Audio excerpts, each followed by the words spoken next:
But inflation is showing up, kids. It's coming, I promise you. Not much, but a little.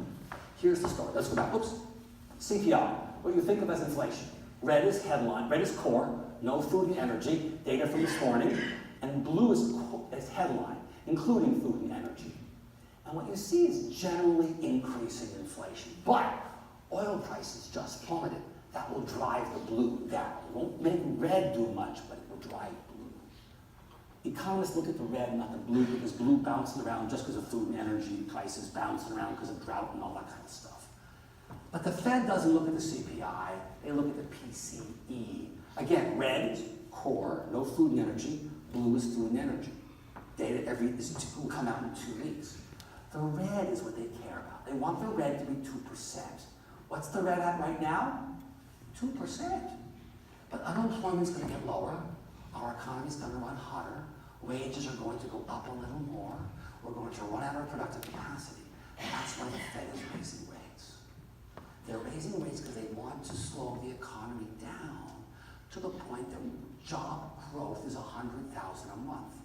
Because that's what we can produce on a sustained basis of new employees versus employment growth minus retirements and deaths and so on. But we're now at 200,000 a month. We cannot sustain this. They must slow us down. If they don't, inflation will take off, they'll raise rates a lot, and they'll drive us into recession for sure.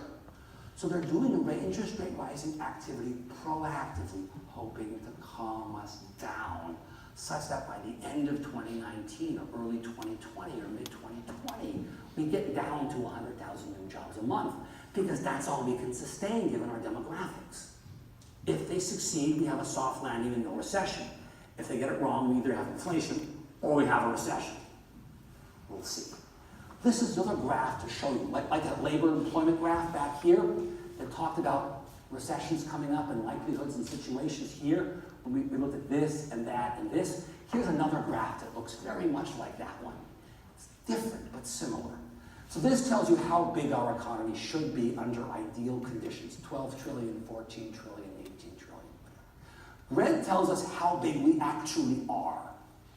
So we have a recession. We get too small because workers are unemployed, factories are idled, and so on. And then we catch up, good. We have a recession, we fall behind, we catch up, good. Big recession, eventually we catch up, good. Now, look at the same graph and reverse it. Don't look at the good news, look at the bad news. What happens right before the recession? Right before the recession, red touches blue, and you have a recession. Red's above blue, and you have a recession. Red's above blue, you have a recession. Red's above blue. Inflationary pressures are building. Unemployment is low. Commodity prices are rising. Workers are harder to get. Wages are going up. The Fed's raising rates. Hello, recession. It's not guaranteed. The Fed may not do it. The Fed was smart back here. Red hung above blue for a long time, no recession, because Greenspan understood that imported junk from China and Walmart were driving down inflation. Didn't have to raise rates. We could have had a recession there, but we didn't, because Greenspan got it right, but the recession's going to come eventually.